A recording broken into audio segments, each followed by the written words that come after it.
What is up, everybody, and welcome to a special edition of the Geek Cast. My name is Bobby, the Geek Guru. Today we got something a little different than normal. We are actually interviewing definitely one of my favorite customizers, Evilos. What is up, Evilos? How are you? Hey, how's it going, guys? Just chilling. I am joined, as always, with Toby and Allan. You guys know them as well. How are you guys doing tonight? I'm fine, thanks. I'm good. So, being a little different, normally we go into a whole bunch of different spiels and different things we're doing. We're just going to basically sit down for a while and talk with Evilos and ask him a lot of questions and hopefully make him a little uncomfortable if we can, but I don't know that. Yeah, getting uncomfortable for me is super hard because I've been through so much stuff over the years. It's like I got such a thick skin for everything now. I guess you need to. Yeah. Challenge accepted. Yeah, there you go. All right, so before we begin, why don't you tell the audience and tell us and everything, like, a little bit about yourself, your personal side, like, how... All right, well, I'm Evilos. I'm Chris. I live in Burbank, California. I've been doing customs for, 20 years. I've been doing kind of like vinyls for almost about 10 years and kind of just being a model maker and, have a wife and kids and a full-time job. And all the customs and stuff is pretty much just a hobby, something I do for fun. So it's basically just part-time gig, like when you have free time to basically knock it out. Exactly. Where did you get started? Like, what got you started in terms of like the vinyls and stuff like that? Where did that happen? I think it was like 2007. I was looking at Kid Robot stuff, and I saw the Monies and the Dunnies and things. Mm-hmm. And then when I started doing like customs on those is when Vinylmation came out. Disney kind of did their own spin-off on the whole urban vinyl thing, and that was late 2008. And then I started doing Vinylmations, and Vinylmations is pretty much what got my name out there because I was one of the first ones to start customizing those. Yeah. Back when no one was doing that, and everyone's kind of actually there's a lot of people that frowned upon Vinylmations when they came out because there was this whole thing about Kid Robot and that Disney's trying to steal their thunder and steal their idea, which Disney does. They take all the popular stuff and they go and run with it. But so yeah, I started with Vinylmations in 2008 and just never looked back. The only thing that kept me from getting into Vinylmations were the blind packs, because my wife and I we go to Disney World every year and huge Disney fans, and we started going there as a couple when they started those, and I was like, man, these are so cool, but I just really don't like the idea of buying I mean, you could buy them out of the packs as well, but they also did blind packs and stuff, and I was like, I know me, I'll be like buying like a million of these things and like. Yeah, that was their whole game plan. Was right from the beginning. So that's why a lot of people from the Kid Robot scene got pissed off at Disney because they pretty much took the exact model with the blind bags and everything and just basically replicated it with a Mickey figure. But when it first came out, I said the same thing. I'm like, these are ridiculous. I hate those. And I kicked myself because I passed up all the park ones and all the park or the urban ones that are like worth freaking hundreds of dollars now. So I'm just oh well. So basically you started with that stuff. Yeah. What came next in this progression? Oh, geez. Let me think. So Vinylmations I did for a while. I've done Android customs. I've done pretty much everything that's blank. I used to do Hot Wheels back in the day in like early 2001. Oh, wow. And I actually almost got a gig with Mattel doing official customs for them way back before vinyls. And so I've been kind of customizing a lot of things after that. I kind of stayed away from the Kid Robot Dunny stuff because I really didn't like the form. Mm-hmm. Being a huge Disney fan, I live in Burbank, California, which is headquarters for Disney Studios, for those that don't know.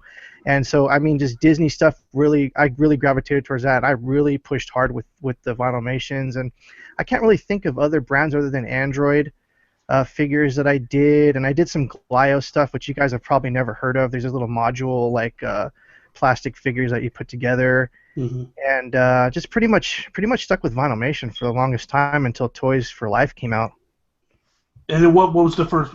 Did you go Disney Infinity first? Oh, absolutely, because I remember when they first came out, and I thought to myself, oh, these would look great, to like add my spin to them. And then I saw the crystal figures from Toys R Us, and I started putting like crazy coats of color over that, and that just that just took off from there. Toby, you had something that you were asking about, like technique and stuff. Yeah, so I noticed that you do a lot of airbrushing. Yeah. So I wanted to know, like, why you decided to have that as your style on, like, your Disney Infinity or Amiibo stuff.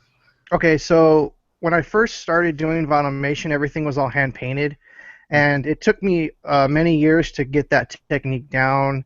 And the earlier stuff I saw that I did hand painting, I was just like, ugh, I didn't like it.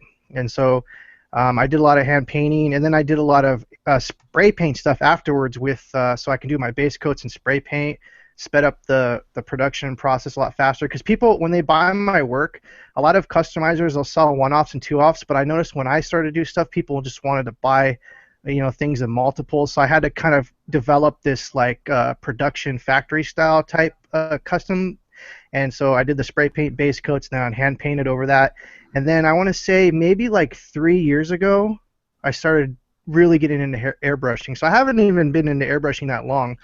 So that was a whole experience in itself, trying to learn all the techniques and fail. God, man, I failed so many times at things before I got things right. But I like the airbrush. I like feeling like it's kind of like you can control a lot of different things. Like if you're hand painting, you can actually hand paint with an airbrush with like little needles, and like you put the air pressure down a little bit, and you can really get in there and actually like really pretty much hand paint something with an airbrush. So that's a long answer for that, but basically the short answer is I got into airbrushing because it was just another technique, and I found that it was something that I really took to super easily, and and then I just basically started from there, and things looked okay and things looked really good, so I just kept doing it. Yeah, it is really cool. I especially like the spacey style that you've been doing, like with stars. Oh, and, yeah. Yeah, that's really nice. And I started that style like back in the Vinylmation stuff. So there's a lot of things that I've brought from different brands that I've done, and I've brought them into the Toys to Life. So like those Cosmic Pikachus, those Starry Night Pikachus, I've done that stuff before and just brought it back the same techniques with better techniques, because as you're a customizer and you keep going through the years, you learn what works and what doesn't, and you fail a whole lot, and then and so I just that's why they look so clean and everything, as I've been doing them for so many years.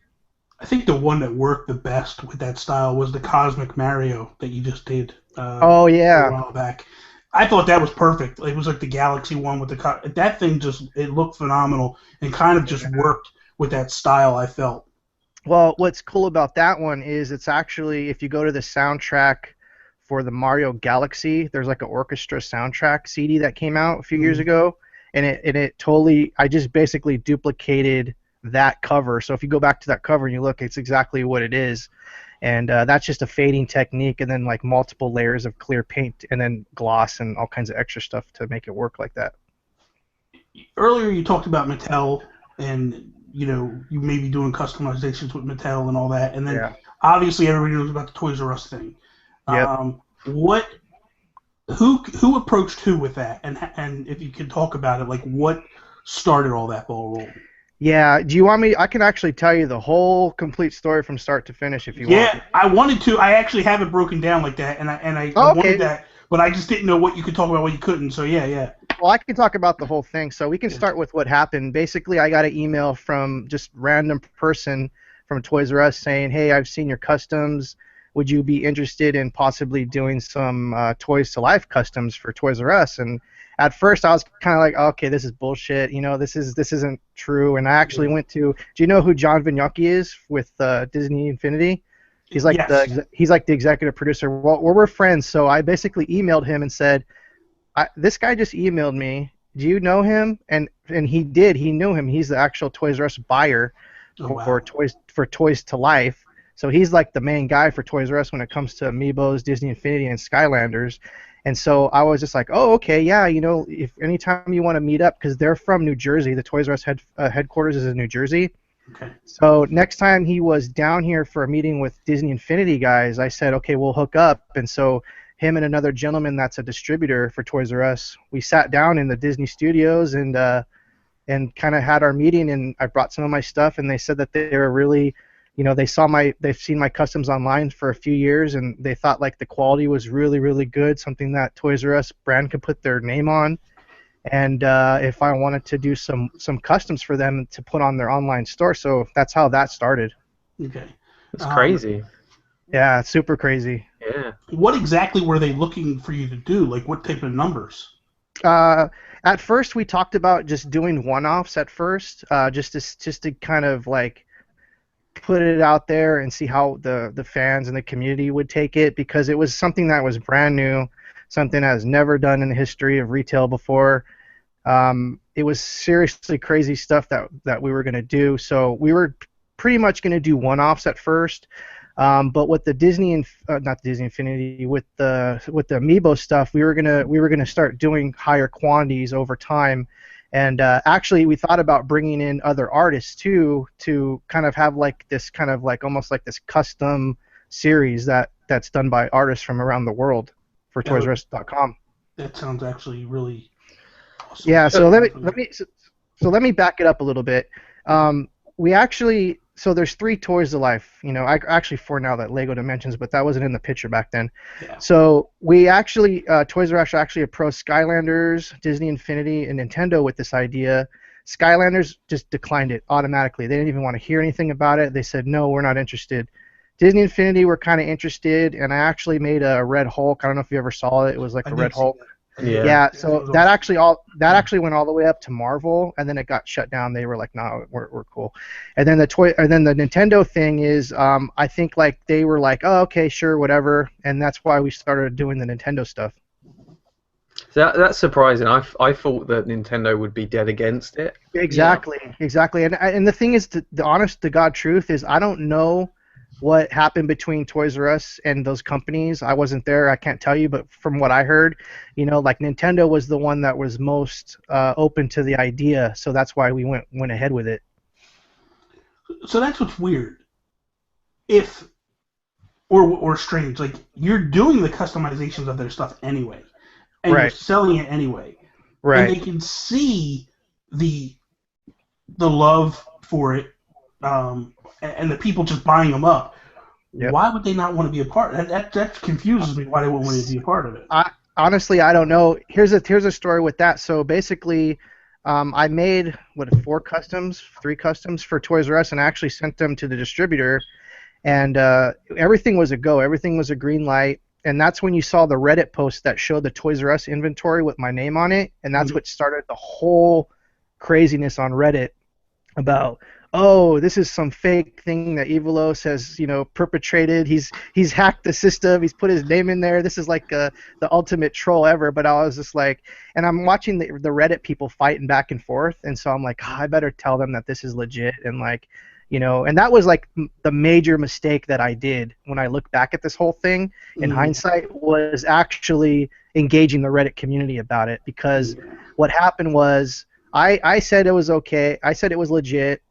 And then blogs started reaching out to me, and then I started doing interview. I think I did an interview with Toys for Games, and that's when, like, I guess it reached all the way to like Nintendo executives, like Reggie status, I think, like all the way up to the top, and they were just like, we're not sure we want to do this anymore, and they put the project on hold. They didn't say no.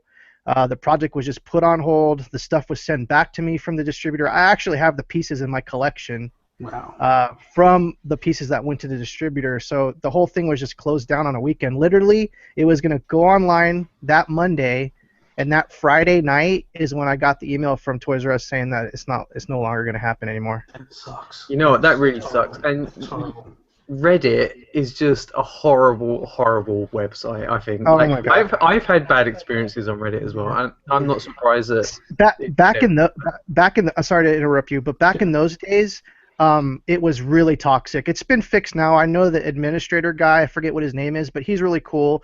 The culture has changed a lot as far as Reddit, our Amiibo, but like I said, but in hindsight, I should have never engaged their community. I should have never talked to any blogs. I should have let the product come out like it was supposed to, and everything would have been fine. Nintendo probably would have pulled the plug right after seeing it online. That's probably what they would have done. But at least it would have been on it would have been online. It would have been on ToysRUs.com, and people could have seen that this whole situation was legit. The thing, and you're right, Reddit has changed a little bit, and you were involved, because I tweeted you the other day about my issue And then I was like, I'm done. I'm out of there. And I think it's Flapsnapple who actually came to me on the side and was like, "What's the issue?" And just you know what? Because I've been wanting to do something for a while, to say something about Reddit for a while, and I haven't. But the issue was there was one moderator. I'm not going to talk about that moderator or name him, but I was sharing Toby's customs, and I was agreeing to Reddit. I don't know how to add pictures and all that stuff, so I didn't know like what alternate sites and what to do and all that. And I was on there one day and I saw a customizer use their Instagram account, and I was like, oh, that's easy. I'll just grab the link, drop it in, and I'm good to go. So that's what I did. They kept telling me that I was self-promoting. Yeah. And I'm like, I'm not. It's not even my stuff. And they're like, yeah, but he works for you. And I'm like, nobody gets paid. I'm not getting paid by any of the stuff that I'm doing. I don't know what you're talking about. Yeah. I don't understand each. And literally, and I showed Toby the posts. Every time I post something, the same moderator would come in and attack. And he was so hypocritical because he was letting other people do their posts and their videos. And it was like one rule for someone, another rule for someone else. Exactly. And that's what happened to me, too, is I actually got kicked off of Reddit or our Amiibo twice. And the first time it was for self-promoting, which I totally take responsibility because I put an Imager, post with like the sale link in the description. Yeah. And like for me, like I'm a businessman, I'm an artist, like I know how to market myself. That's one of the things that I can say that I've learned so many great techniques over the years, and that's a whole other subject in itself, is how to market yourself as an artist.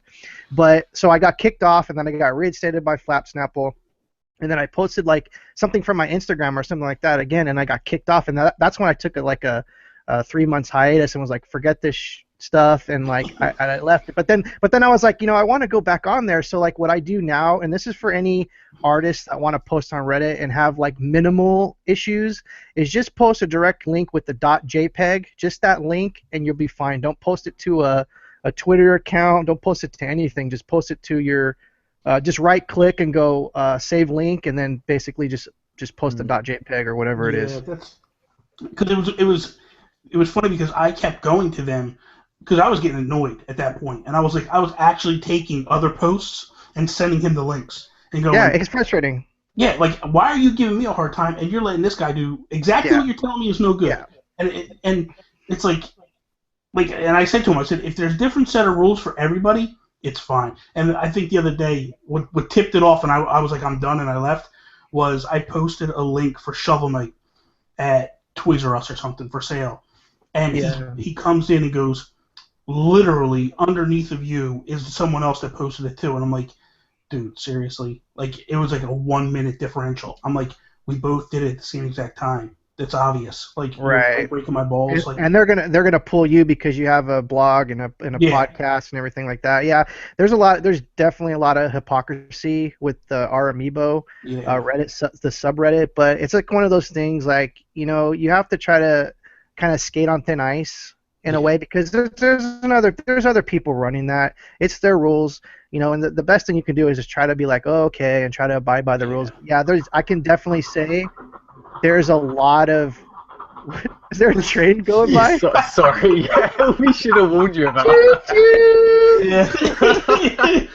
Is that seriously a train? Yeah. I live near a train.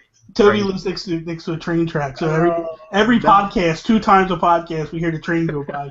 Oh, because I used to live by a train track too, and I know that sound. Like, I didn't hear the train. Yeah. I can just hear like the thing shaking and that like kind of oscillating kind of shake. Yeah. That's so funny. So yeah, Reddit. I mean, whatever. That's Reddit. Whatever. You know what? One of my experiences from Reddit is that when I posted my first custom Amiibo, like, they were on Kotaku and Polygon, and they were on Reddit as well. But a lot of the Reddit comments were just really negative, and people just sort of slating the work, like trying to say that it was done in a weird style and the faces were terrible, and they were just sort of being nasty for the sake of being nasty.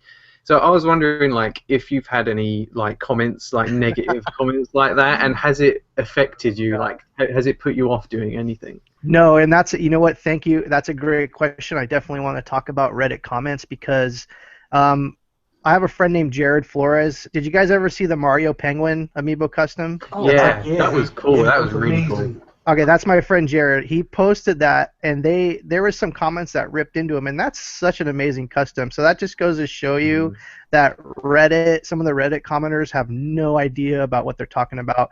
But so I would say, out of all the artists that have ever posted on Reddit, I've probably had the most flack and the most negative comments, like, you're not a sellout, but you're no good, you have no talent.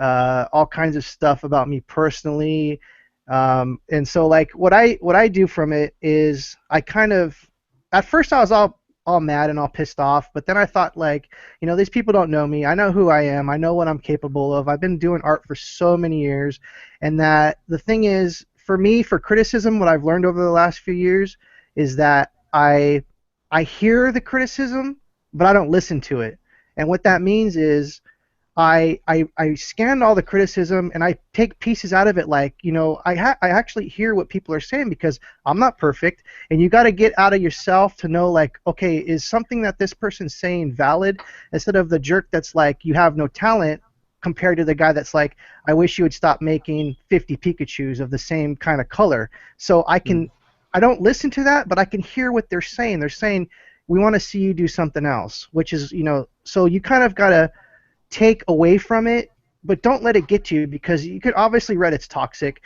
If your mom or your dad was like, you suck, that's totally different, because it's someone you know. But when Reddit, someone you don't know, I would say don't listen to Reddit, or don't hear Reddit, but listen to them, see what they're saying, because you might be able to pick some criticism out of there that you can use to better yourself as an artist.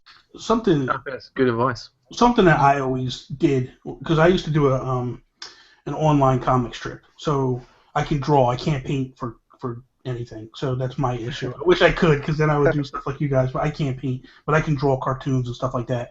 So years ago, I used to draw cartoons, and I used to get this chip on my shoulder when people would compliment me. I didn't know what to say to them, because it was like, no offense, you can't draw, so everything looks wonderful to you. And I used to always, like, me and my dad had this conversation, because my dad taught me how to draw when I was a kid, and he was the same way. He's like, I just don't, like, it's like, hey, thank you. But in your mind, you're thinking like, yeah, but it looks good, but I know what's bad with it, and it's not really my best. But you guys are raving about it. But okay, no problem, thank you, I appreciate it. Right. It's like when you get the compliments from the other artists, that's when you know, in your mind anyway. And if an artist comes to you and says, hey, that doesn't look right here, maybe you should try this or that, I think that's where the criticism is easier to take, as opposed to some random name that you never even talked to before, you don't even know who they are, just posting some, couple of things out in the dark. I think that's where Reddit can be difficult, because you don't know who these people are, what they can do. Like, you don't know if this guy's a painter or not, and even has an idea how to mix paints, let alone how to paint. You know what I mean? So right. I think that's where it becomes a little tough to take criticism sometimes from people. Yeah, and it's hard. No talent at all. Can't draw, can't paint. No, yeah, you do. You're good at, like, stacking your amiibos on the wall. That's like talent right there. I don't know if I can. We don't. To be fair, Alan, we don't know how talented you are, because you are just about to do your own first custom, aren't you? Yeah, I'm gonna crack. I opened a Shovel Knight, so I'm gonna give that a go. Yeah, so we'll see how that comes out. If it goes well, I've got that Ultron as well. Bobby got me. Oh, those are fun. Yeah. So here's a question, Evilos, right? So, in terms of Amiibo customs that you've seen, what do you think makes a good custom? Like, is there a specific thing that you could point out? That's actually a really good question. I would say maybe something that's unique. And, the thing is, there's this whole thing about paint jobs, and is your paint job perfect? And for me, I've seen customs that I've seen that their paint jobs aren't perfect, but just the unique factor of it and, like, the creativity involved. So I would say probably something that's maybe unique, something that someone else hasn't done before, or maybe like a different paint technique, like the paint technique that you did with the gray flocks was oh man, that's amazing the way you faded all those different colors and everything, or those different whites and blacks and stuff. Oh, those, so something like that. And the thing is, your custom, what makes it stand out is like how clean it looks. There's a lot of artists that you look at their custom and then you see it in person, it's two different things. You're like, whoa, okay, that's kind of crap right there on that side over there or whatever. But you know, your customs, the thing looks perfect. So that's a really hard question to answer. I would just say something for me personally, something that's unique, something that really pops for me. And like being a painter for 20 years, I notice like details, and a lot of people don't notice details. Like the Pikachu, oh my god, he just paints it red and throws stars on it. No, there's like seriously 20 things that I do to that thing, but most people won't notice. So I don't know. I thought it was something I was going to get into, because even myself, because that's what you had started sending me messages based on a comment that I had made in a previous episode of the Geek Cast, where people, obviously at that point, myself included, think that like, oh, he's just airbrushing, so it shouldn't take him as long to do as someone like Toby that's actually painting every individual thing.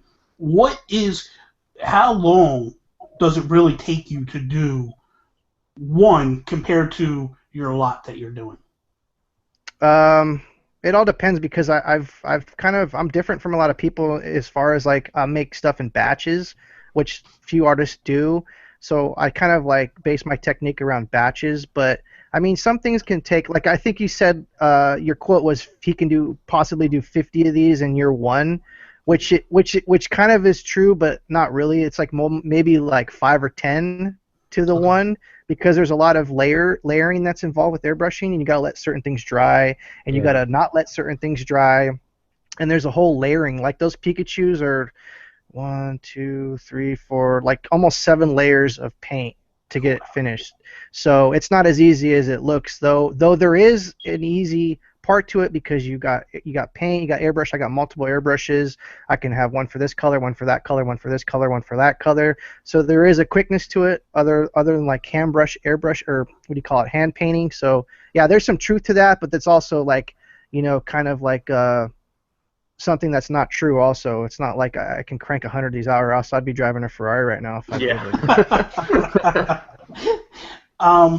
Okay, so then we're going to go to another thing that kind of is, you know, people were asking me, but also I had run up against it, but I'm going to ask the question, and then I'm going to give, actually I'm going to ask the question, I'll let you answer it, and then I'm going to come with my personal experience with the situation.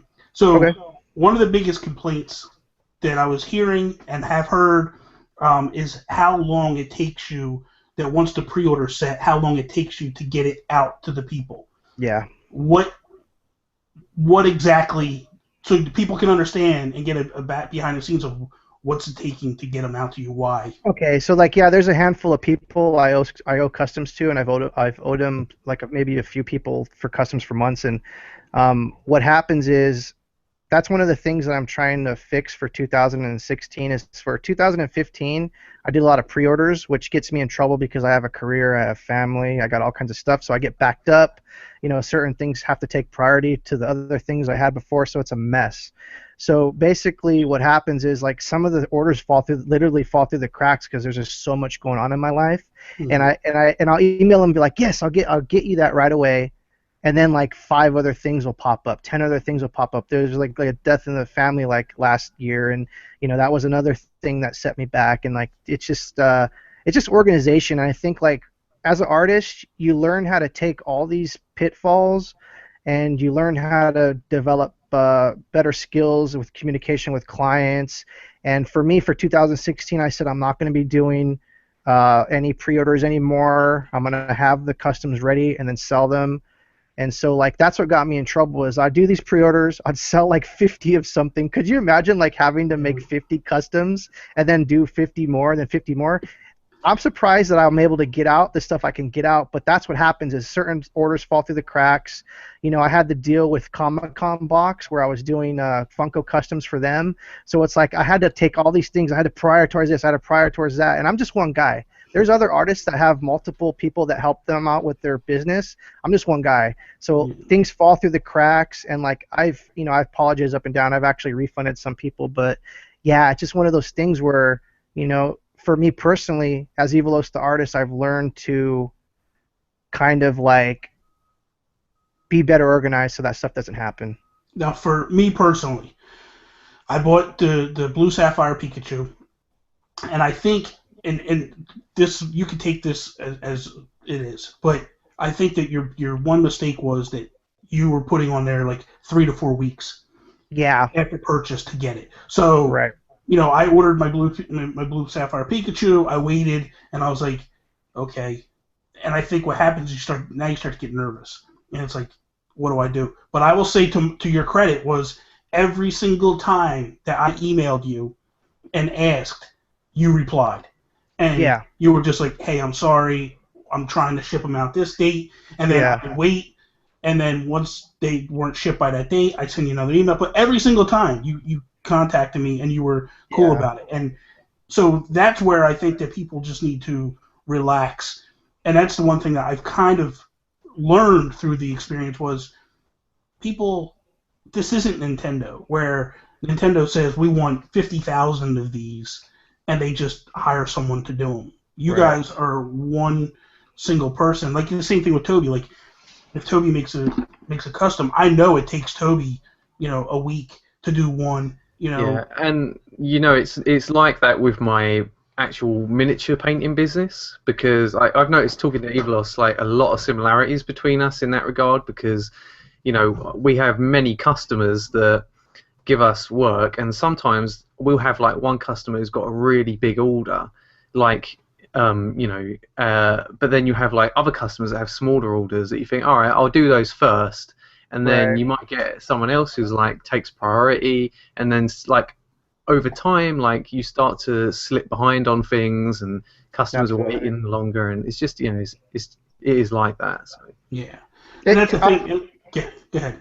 I was just saying, like it's like on a business aspect, you got to learn how to juggle everything. And then for me, I just I stopped doing pre-orders this year, saying I'm not going to get myself in that pitfall anymore. But I'll tell you one thing, honestly, I didn't know you had a job. Oh, I yeah. honestly thought this is what you did. You did these customs all over because you were constantly doing them back to back to back, and I was like, this is his gig. This is what he does. He does all these different things. And I think the other problem is the Toys R Us thing hurt you because people were like, well, what the hell? He's doing these for Toys R Us. He should be able to knock these out in no time. Like, and I think more or less you just coming on and immediately just saying like, hey, I work another job. Like, this isn't my Yeah, gig, and the so. thing is, I work nights too. Like I come home at 3 o'clock in the morning. I have a really messed up schedule, and I have 2 kids and a wife, and I'm not making any excuses. It's just like, I'm surprised I'm actually able to get any customs out to anybody. So. Yeah, I'm surprised as well, because I barely find time like to do my custom. That's why I've only done like 4 or 5 total since I started doing it, and Right. yeah, So you know how it is. yeah. It gets a little crazy, and the thing is, that's what I'm saying. You learn from your mistakes, and that's what life's all about. Not even as an artist thing, just as a life thing. You kind of learn from your mistakes. You kind of, at the end of every year, I kind of go back and say, okay, where did I screw up? Where did I excel? And I try to kind of, and then I don't do New Year's resolutions. I go to the New Year saying, this is where I screwed up. This is where I got to work on. And definitely, like, having orders backed up, that's definitely something that I have to work on, and my organization too. So, I mean, I'm not a total mess. I mean, I probably sold hundreds of customs last year, and everyone's happy. Absolutely, I'm happy with it. I actually, because I just started now buying customs, because I felt like I can get all these other ones. There's nothing to them. Like, that was the thing about Amiibo when they first started, was like getting them was so difficult that it felt like you got the Holy Grail when you got one. Right. So, and that's kind of disappeared because they've kind of got the distribution a little bit better now. So now it's like the customs are what's got me a little amped up. Right. So I actually go into your website and I was like, son of a gun, he'll have nothing up anymore. Yeah, and that's why I'm trying to, I got some orders that I'm still trying to catch up on, because I want to be that. I want to have those fresh ideas. Like, everyone's like, why you just do airbrush? Why can't you do hand painting? I've done hand painting. I could do hand painting. I can do stuff that I know in my mind would be amazing. I just don't have the time to do it right now. Yeah. So that's why there's a lot of that stuff right there. And so, yeah, I don't know. So let's talk about something new that's for you, Patreon. What's that all about? Oh, yeah. So, like, I started Patreon a couple months ago just because, like, it comes down again. Like I don't know if anyone notices, but I do give away a lot of things. I do a lot of I've done a lot of charity work last year. I've give stuff to blogs so that they can give away, and all that stuff kind of costs money and time and everything. So I thought, like, why don't I do a Patreon that the whole thing about Patreon would be to subsidize kind of my work with, like, I can take some of the Patreon money, I can purchase the figures, I can do those for charity, I can help other artists out. And so the Patreon thing is built on just kind of like a subsidy of kind of like, so I don't have to, I don't know, that's basically what the Patreon is. It's basically a subsidization of funds that I can do other stuff like charity work that I love to do and help other artists out. That's cool. That's cool. That's cool. Yeah. Okay, Wizard World. Everybody Yes. saw the Mega Man that you did, phenomenal. And then you did the gold. You did the metallic blue one, and then you did the gold one. Right. How did that happen? What was the backstory with that?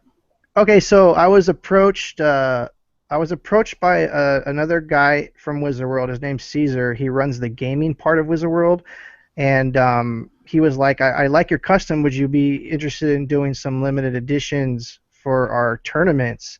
And it was like strictly an exposure thing. I didn't even get paid for all that stuff. So basically, what would happen is I'd make them one of those blue Mega Mans. They'd have a Smash Brothers tournament, and the winner would get one for every city that they went in, and that was for 2015. I think I only made like 10 of them or so. So that's how that whole happened. Was just like someone from Wizard World reaching out to me saying, "Hey, we like your stuff. Would you be interested in giving us some customs for this? And we'll trade you for some advertising." And that's another thing as an artist I want to bring up is, like, there's this whole thing about, like, I don't want to do work for free.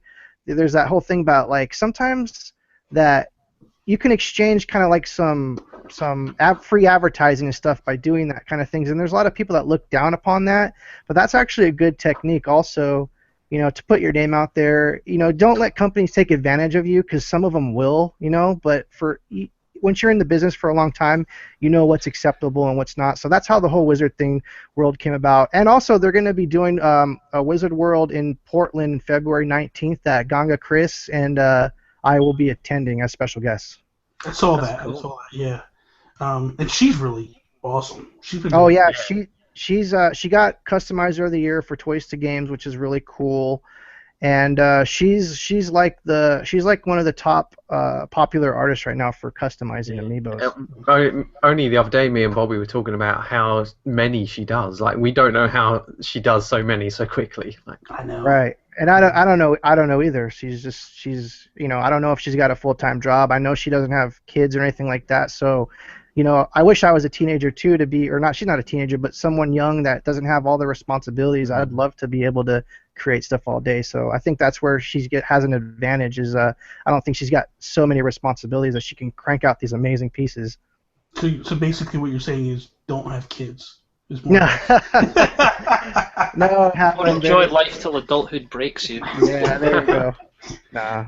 So speaking of her, like, can you name like a few of your favorite customizers? Oh my goodness, I couldn't do this right now.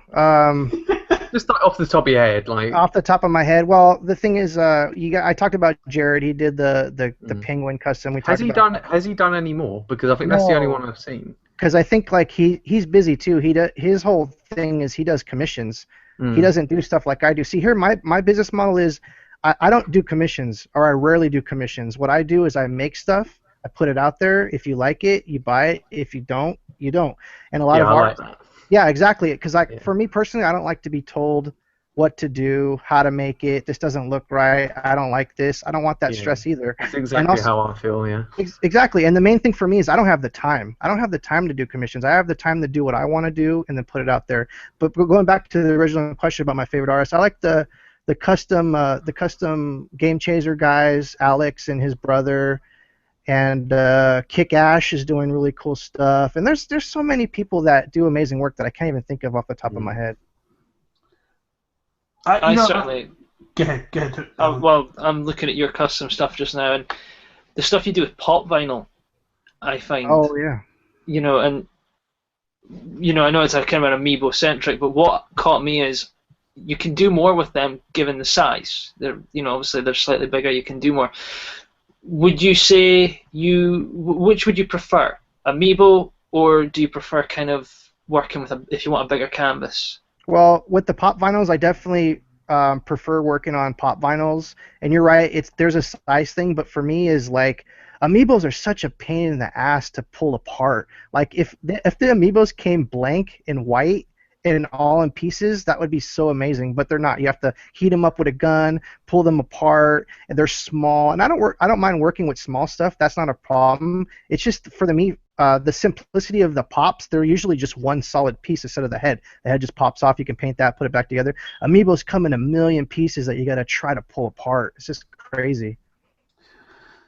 So the one thing I wanted to address as well that is definitely is. Oh no, I see that smirk on your face now. and I don't even. And I don't. You got that little side smirk going on.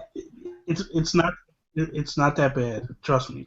But people basically will say like you have an ego and you're like a rock star of sorts. But I don't get that impression right now. But where do you think that stigma comes from? Well, here's the thing. We're talking as like, buddies, as people like with the same interests and everything. We're talking kind of in person in this virtual world that we got right here. I think that there's a misconception about who I am. And the thing is, I'm going to say like I'm definitely confident in what I can do. I've been doing it for so long. And sometimes I think that the confidence comes off as arrogance. And for me, I don't mean to come out of arrogant. I just, like I'm a really confident person. Like, I have no problem speaking in public. I have no problem showing my work if I think it's junk or if it's okay, And so I think sometimes that comes off as like arrogance. And the thing also too is there's this kind of like hater cascade that happens. Is like there's one person that had a bad problem with me about something, and then they tell their friends, and then they tell their friends, and then they tell their friends, and all of a sudden the sky is pink. You know what I mean? Like they don't know me personally. They just heard it down the road of like these stories that have been passed down by generation of that guy's a jerk. Like, okay, like sure, and that's one of the toughest things for me to battle is I can take the criticism, but when people attack my personality like that, it really hurts because these people 99.9% of the time have never met me in person, have never had any kind of dealings with me in person. Like I'm here to help all kinds of people out, and like sometimes I'll rub someone the wrong way, and then it's just like that guy's a jerk, like this and that. So it's been years of like this, like I didn't help this artist out because they wanted to know all my techniques so they can steal my ideas, so I didn't tell them, and so that's the person that like told every other person, oh screw that guy, he's a jerk, he's selfish, and it's just one thing after another. And I think that's where a lot of that comes from. But like I said before, I'm very confident in what I can do, and I think that comes off as like arrogance. But I don't know. Maybe I'm a jerk. No, definitely not. No. Of all the things that you've customized, what's your favorite that you've done? Oh man, I have no idea. I'm gonna say that right now. I have no idea. Everything that I ever create, I put my life into. I put my passion into. So it's not like one of the things that, oh, this is my favorite, I like this. I don't have that. I don't have a favorite ice cream. I like all kinds of different ice cream. So when it comes down to my customs, I love the Amiibos I've done. I love the Disney Infinities I've done. I even love the Vinylmations that I used to do. So I can't really say that. I can't say there's a favorite because everything I put 100% into everything. So I can't say I have a favorite. The Funko Pops that you're doing now. Those are my favorite. No, just kidding. I just, Deadpool one you just did. Is that for Comic-Con box or is that for Funko Pop? Okay, so what the deal is, I got a story that I don't think I told anyone about that. So the story is the Deadpools I did were kind of like they put these little flyers into Comic-Con box where they can go to my site and they could purchase that, and then I'd create it and ship it out. So it was kind of like a exclusive, but you had to have the link with the little card that's inside the box. So it wasn't an insert. It was basically like a sales card inside the box where they can go and sell that. But actually, Toys R Us, there's a buyer for Toys R Us that asked me if I want to do customs for Funko officially for ToysRUs.com. And so it was another thing where they're like, hey, Funko, let's do some Evilos customs, and they're just like, no. And then so I was just like, shit, dude, because I don't think I've ever told anyone that story. So yeah, that happened. Funko said no to Evilos customs. I'm not going to name names because I don't want to get people in trouble. but I have friends that own a comic book shop, and they used to do a lot of customs. Not a lot. They did two. They did two customs through Funko, and then they had a friend in Texas who did a bunch of customs, and they actually will team up and do stuff together, or they were trying to. And when Funko started, they were doing these customs. They were one of the first ones doing the customs. They call them now, and they're like, won't even return phone calls, won't talk to them, and it's like, you got too big for yourselves. Like, No, well, that's what happened too, and you guys realize that Funko got bought out. I think last year last year, from another company like bought them out. So now they're like they're getting into that like small mom and pop thing to like corporate thing. Yeah, because now they changed the rules of customizations. Like, you need to do like this astronomical number to even be able to approach them, and that's why if you look now, like there was a time where like with Funko Pops, they were all over the place. Like they had the little sticker on there from all these different stores that were doing them. Now it's basically either Walmart, Walgreens, Target, Toys R Us, Hot Topic. Like they're the ones that seem to be doing them now, and it's crazy. And they pay the top dollar. And the inside thing with that is, I think the minimum is like, I want to say like 30,000 units or 50,000 units. So the Walmarts and the Targets and everything, they could shell out that money to do that all day long. So, and I think that's what it is Funko would rather deal with big box stores that can actually put the money down. The money's there. They make 30,000, 50,000, and it's done. And so that's what I think the whole business model is now. Yeah, absolutely. I'm out of questions. What about you guys? You guys got anything else? Go on, Alan. Sorry. Mine was more of where you see your next thing, if you want to call it that. You've obviously done Disney Infinity, the Funko Pops, the Amiibo. Is there anything on the horizon, maybe not out yet, or something that is out that you're thinking, I want to kind of get into that?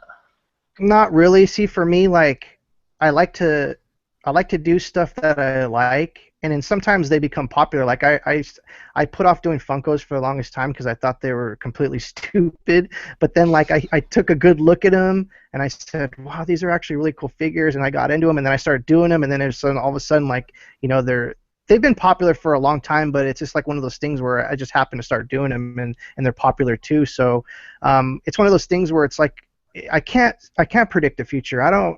There's stuff that I want to do, but I don't have anything in the future that I can say, like, you know, I'm going to be doing this, I'm going to be doing that. I know I'm going to be doing Funkos for a long time. You know, the business is there. I really like them. Every time I see something new, I'm like, God, I would love to paint it that way. I mean, I can still do Amiibos and Disney Infinity and everything, but you never know. Something new might pop up to take my interest, and then I'll just go with it. Yeah. The one thing that I liked about your Disney Infinity as opposed to your Amiibo was the Disney Infinity, like with the Red Hulk, is basically you're taking something that's not out on the shelves and you're doing like a customization where it's an alternate paint job or a variant paint job. Right. That's what I like about it. Like you're defining, you're adding muscle tone to it and details and shadowing and all that stuff. That's what those Disney Infinity ones that I've seen you do. I really love those. Those ones are awesome. And that. Thank you, and that actually comes down to my style. There's a lot of different styles out there, and I think another thing I get criticism for is I'm pretty much a repainter. I don't like sculpting. I don't like dealing with clay and all that crap. I just love to take an existing figure. I like to put my own spin on top of it, and that's another thing too. Like I respect the forms, and I see the forms, and I want to keep the forms, but kind of add my own spin to them. And I think that's pretty much my style. Is I don't like, you know, clay and grass and beads and stuff like that. I just love to take the simple figure and keep it simple and just do something else like it to it. Yeah. So. Anything else, guys? Not really. Well, I was going to ask, like, do you actually use Amiibo for gaming or anything? And like, if you do, like, do you like the way Nintendo's handling the use of Amiibo within their games? No. And so. Basically, honestly, I think I used the Amiibo once on Smash Brothers, and that's the Nintendo's problem right now, is there's not enough content for the figures. They're kind of just acting like they're kind of collectible figures rather than stuff in games. So here's an idea, Nintendo. Why don't you make Amiibo Party? Just like Mario Party, You can take every single amiibo in the game, and you can use those as game pieces that you can put in the game, and you can play different mini games just in one game. There you go. There's something that you can use your amiibos on. But other than that, I've never used them because honestly, there's no really good use for them. Yeah. The only thing I've used them for is like Yoshi's Woolly World with putting the suits, and even on Mario Kart, where when you would scan them in, they would give you like different suits. See, suits. That's cool. I think like skins. See, for me, like I don't have time to play games. I wish I did because like my time's so crazy. But skins are amazing. I think that's a really good thing you can do for that. So yeah, I guess they do have some good use, but I've never been compelled to use them for anything. Ultimately, you're right. Ultimately, they don't have what Disney Infinity has, but they have something that they don't have. Where Disney Infinity, it's one game, that's it. Lego Dimensions, it's one game, that's it. Where Nintendo, and that's only because they have so many games that they manufacture throughout the year, they can add little things to each game. That's where Nintendo has the leg up on the other guys. But ultimately, they don't have it down to a science. Like, and that's where they need to, I feel like, step it up in terms of do something that makes people not do what Allan does and hang them all on his wall that actually opens them up. There's no reason for Allan to open them up. And the funny thing you mentioned is every time I do a custom and I repackage them, I take out that little silver thing so that people can actually use their customs in game. Yeah. So that is all that we have. Evilos, thank you so much for coming on and doing this. We really appreciate it. Do you have anything that you want to say before we wrap up, or? Yeah, I just want to say thank you guys for having me on your show. I really like what you guys are doing. I don't know too much about Nintendo games, so I'll tune in and learn something new from you guys, so thank you for that. And just for any artists out there, any people that want to do it, don't care what Reddit says, don't care what anyone says. Art is passion. Do what you love. If you want to create something, do it. Don't be afraid to share it. Everyone's got creativity inside them, and just go for it. Very well said. Definitely. Okay, so you can follow Evilos. Instagram, you are at Evilos. Twitter, Evilos Art. You can follow Allan at Instagram and at Twitter at Allan_Paxton. TOBY, Instagram is Amiibo_workshop. Twitter is Toby's_take.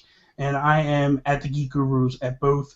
That is all. Peace, mother. Bye.